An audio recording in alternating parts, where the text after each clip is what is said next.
हमारे इस नए वीडियो में आपका फिर से स्वागत है। तो गाइस, इसके पहले हमने पढ़ा था फिलोसॉफी, आज हम पढ़ेंगे हिंदी।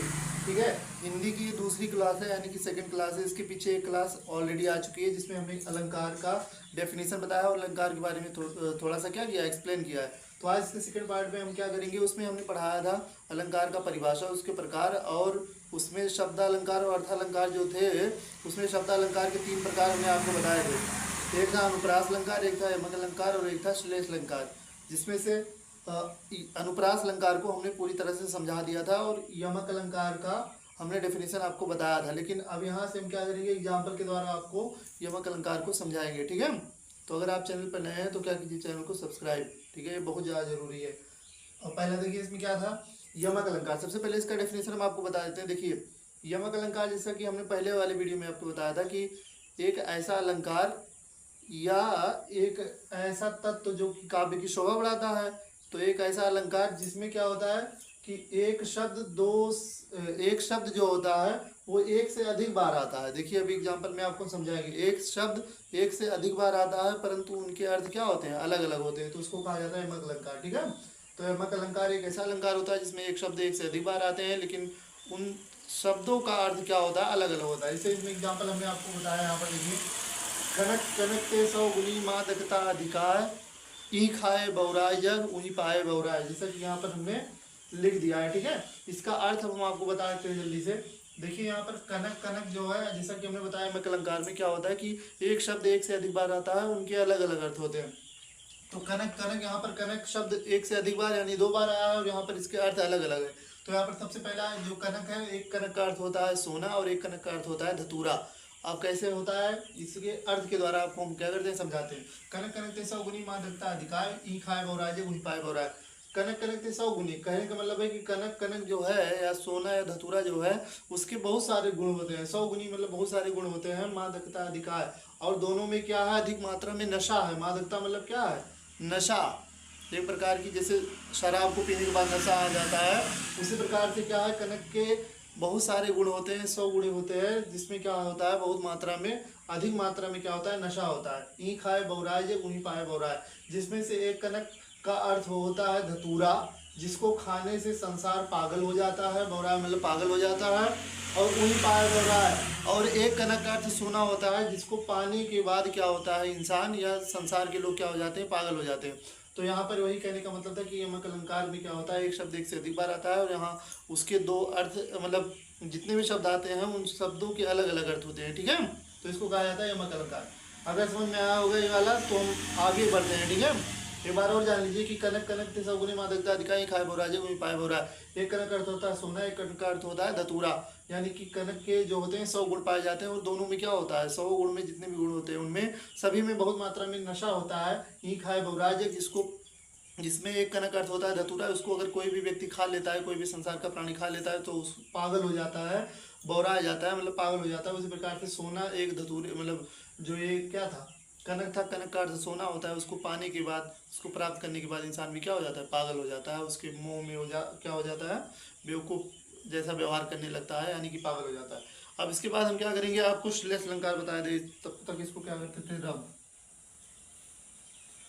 ठीक है, रब कर देते हैं, चाहे तो वीडियो रोक सकते हैं। 3, तो अब क्या करते हैं, हम श्लेष अलंकार को पढ़ते हैं। ठीक है, इसके पहले हमने यमक अलंकार को पढ़ा, यहाँ पर हम लिखते हैं श्लेष अलंकार। श्लेष, अब चूंकि ये हमारा शब्दालंकार ही है, शब्दालंकार के प्रकार ही है। ठीक है, अलंकार तो पढ़ रहे, लेकिन ये शब्द अलंकार के प्रकार, जैसा कि हमने पहले वाले वीडियो में आपको एक्सप्लेन किया। तो उसके बाद यहाँ पर आ जाता है श्लेष अलंकार। तो सबसे पहले इसका डेफिनेशन जानिए कि हम यहाँ पर हमने क्या बताया था कि कोई भी शब्द जो है वो केवल एक ही बार आता है। मतलब कोई भी शब्द, इसमें क्या रहेगा, कोई भी कथन रहेगा, अलंकार जो होगा उसमें कोई कथन जो दिया रहेगा, उसमें कोई भी शब्द जो होता है एक ही बार आता है, लेकिन उन जो एक बार शब्द आया है उसके कई अर्थ निकलते हैं। मतलब जब कहीं पर कविता में कहीं पर हमको एक शब्द एक ही बार देखने को मिले परंतु उसके कई अर्थ निकले, तो वहां पर क्या होता है, श्लेष अलंकार होता है। इसका एग्जाम्पल हम लिखते हैं। ठीक है, जैसे यहाँ पर हम एक एग्जाम्पल लिख देते हैं, चरण धरत चिंता करत, चरण धरत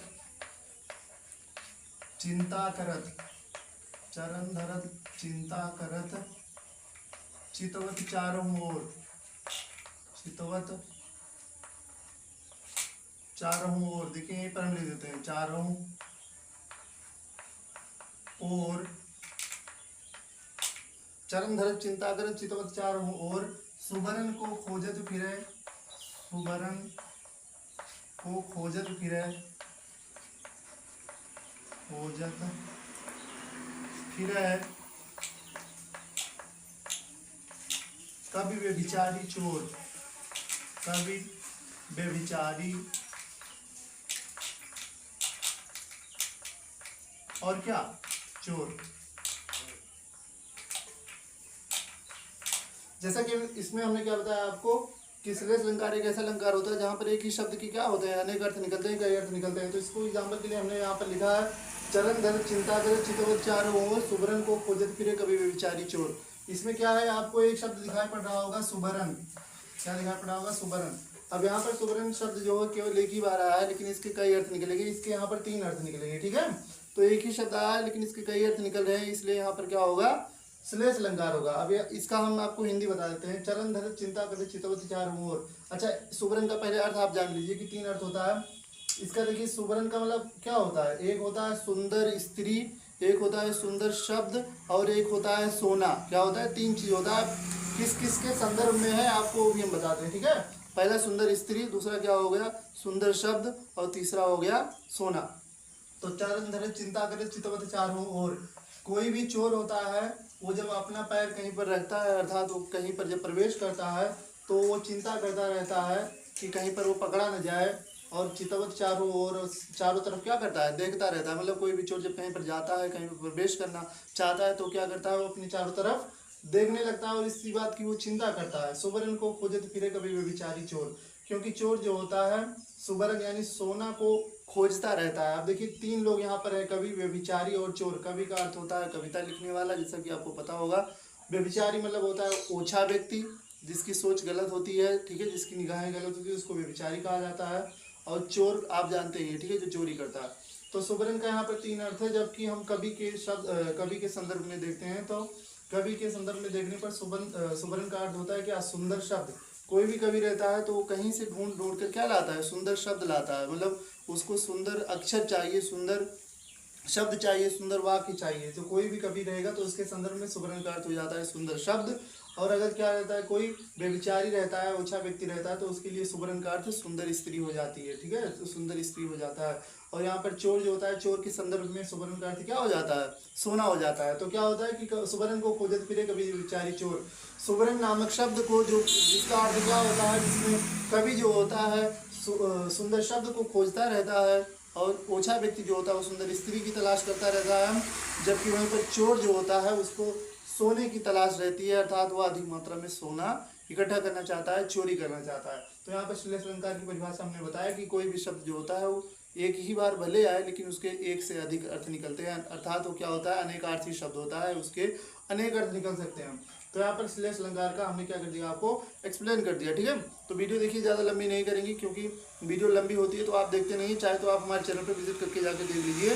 जब भी वीडियो लंबी हमने बनाई है तो आपने उसका रिस्पॉन्स गलत दिया है, ठीक है। तो इसलिए वीडियो ज़्यादा लंबी नहीं करेंगे। तो इसमें क्या किया हमने, हिंदी का एक टॉपिक था अलंकार। अलंकार में हमने आपको शब्द अलंकार के भेद जो थे, तीनों भेदों को बता दिया। अगले वाले वीडियो में हम क्या करेंगे, अर्थ अलंकार के भेद के बारे में पढ़ेंगे, आपको एक्सप्लेन करेंगे, ठीक है। तो हमारे सेकंड क्लास, अगर ये वीडियो आपको थोड़ी सी भी अच्छी लगी हो तो हमारे चैनल को सब्सक्राइब कीजिए, लाइक कीजिए, और अपने दोस्तों के साथ शेयर कीजिए। आप किसी भी क्लास में, इट डजेंट मैटर, ठीक है, क्योंकि ये हमारे चैनल रिफ्रेश नॉलेज है, आपकी नॉलेज को हम क्या कर देंगे, रिफ्रेश कर देंगे। तब तक के लिए टेक केयर, बाय।